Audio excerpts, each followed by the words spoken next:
Hi there, welcome back to Mysteries Channel. I hope you guys are all coping well out there. This video goes out to all of you who are super stressed out. Maybe you're not stressed out about getting sick. Maybe you're really stressed out because you're now not making any money. Completely freaking out about the future and how you're going to pay your bills. This is just a little video to get your mind off of probably what you've been stressing about for about the last couple of weeks. So let's just take our mind elsewhere. This video I'm calling the CIA X-Files. So, in my free time, when I'm not like completely becoming neurotic about the situation in the world and what is my actual life at this moment, I go and I mess around on the computer and see if I can find anything interesting in the CIA database. It's not easy because they dump a lot of information out there. Sometimes I wonder if they dump all of this information just to make it harder for you to find anything. That's my theory anyway. But I did find a couple of things that I thought were super interesting, so I thought let's go over those.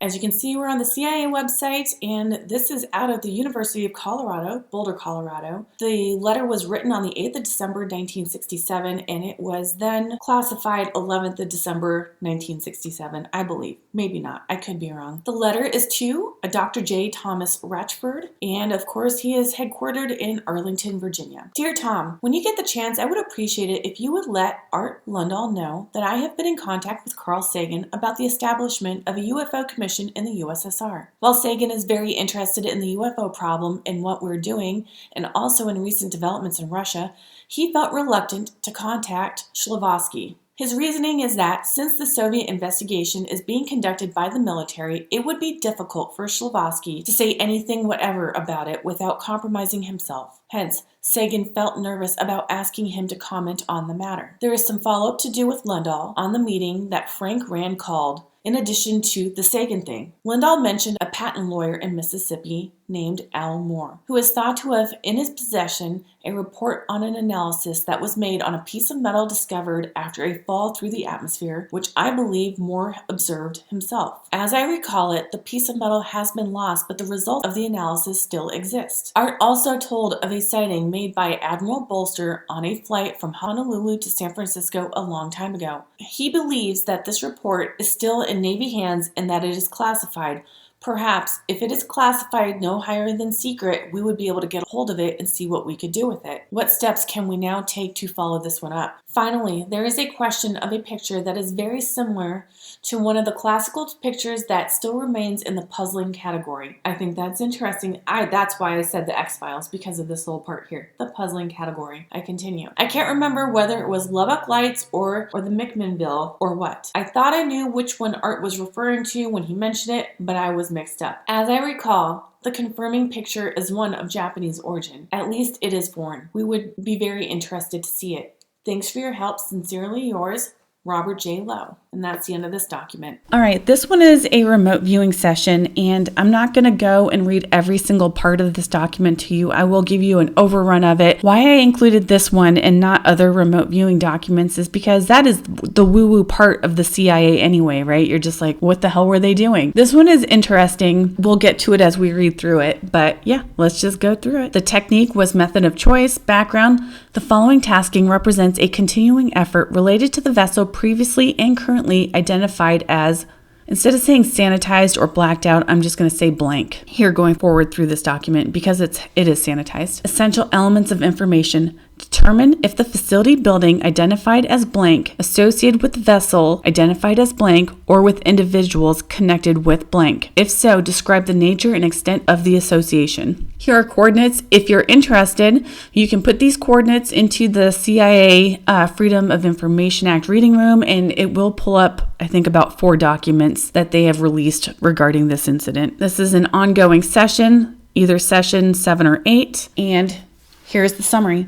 The entity known as blank is associated with illegal activity with indications of involvement with the blank. It is used for the transfer and loading of heavy metal objects. It is used as a gauging and layover place for those involved with this network. Work, i.e. maintenance, is done on smaller vessels associated with the blank. This work is conducted within a wooden structure in which a boat can pull into, see diagram. The structure has a lower level situated just above the waterline. There is an object which looks like an upturned animal claw embedded into the wall or door frame. There are stacks of rolls of material reminiscent of fiberglass or paper within the structure. The roof is abnormally thick for this style of a structure.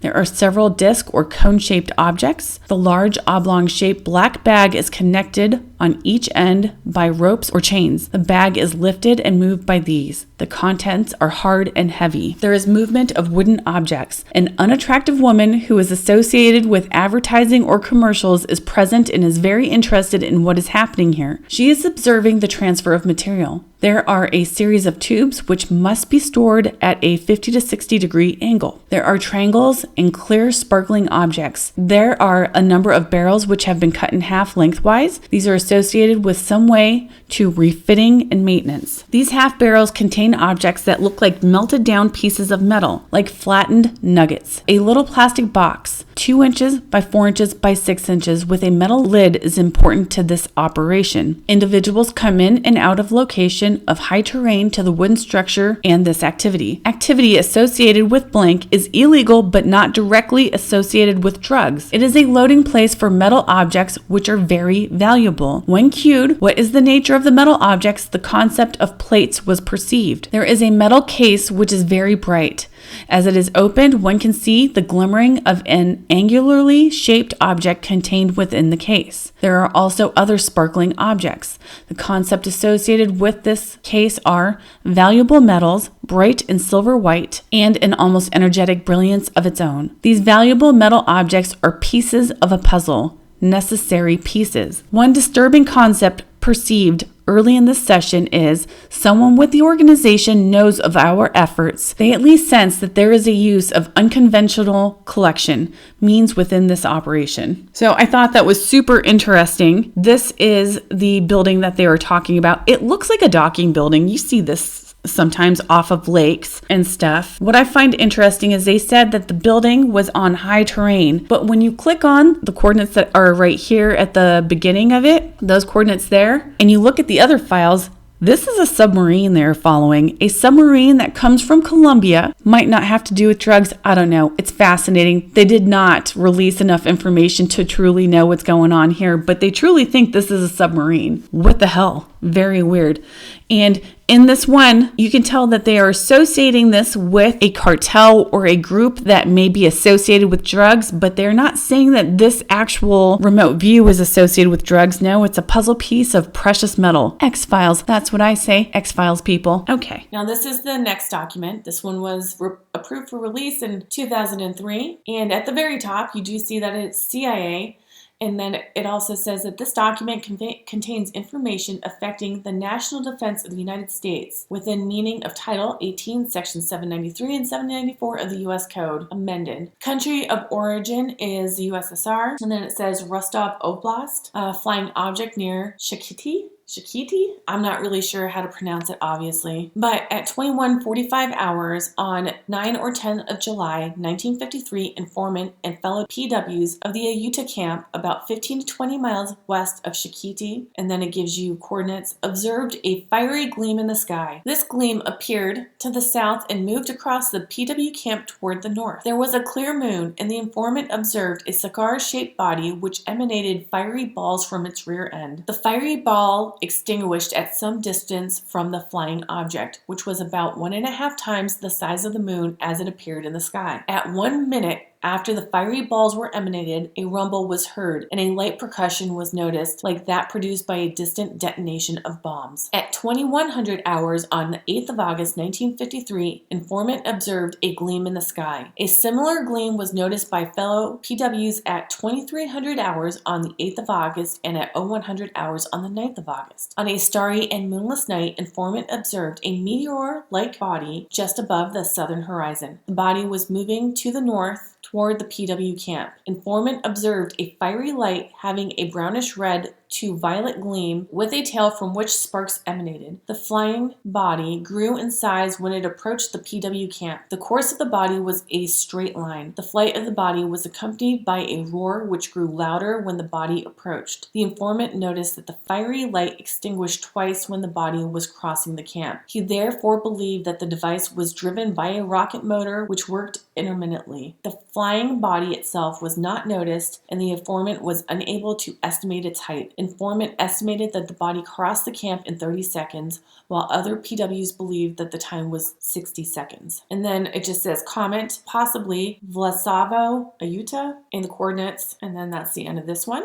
Okay. The country in this instance is Cuba. The subject is the unidentified flying object sighted in the Matanzas sky. The source is the Havana Radio Progressive Network in Spanish, and they put this out in on December 23rd of 93, it looks like. Text. The report came by Candido Dominguez from Matanzas. The text says, the day before yesterday, a group of Matanzas residents, yours truly included, had the opportunity to observe unidentified flying objects, UFOs, over Matanzas city. Shortly before 1900, I heard my 8-year-old daughter, who was on the porch, shout, "Daddy, look, fireworks." I walked out onto the porch and observed the strange phenomena. The first thing I saw was a very bright white ball followed by lighted tail, something like a comet. Later the lights multiplied and I saw 6 or 7 of them lined up, each with a tail that followed a north to south trajectory.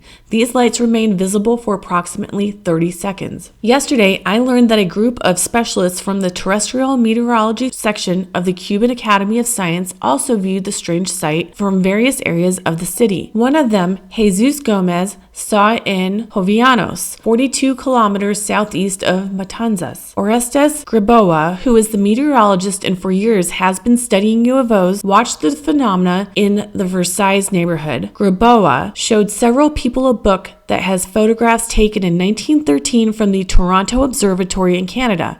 We all agreed that what we saw on the 21st of December in Matanzas is almost identical to what the 60-year-old pictures show. Undoubtedly, this will be a subject of much interest to those who study the extraterrestrial universe. End of the transmission. So I went and I found the picture. Okay, so this is the picture. Obviously, the picture was taken in 1913. I think that it is highlighted. What you can see very, very faintly is a boulevard, some buildings, some trees, obviously at night. You can see the outline of Orion, and then this is the either body of comets or UFOs that they were talking about. So I thought it was interesting. I did find the picture, so I wanted to include it. Okay, now on to the next. I'll just tell you what I think it says, but really I have no true idea exactly what it says. About 10 a.m. on the night of 10th of February of 58, they blacked out the source, but also look at how terrible this copy is. You can find copies in the CIA database from 1947 that are crystal clear, and then you get crap like this. And it's not the only one. Here is another one just like it. So these are 2 transmissions of the same paper. Why it's such a shitty copy, I have no idea.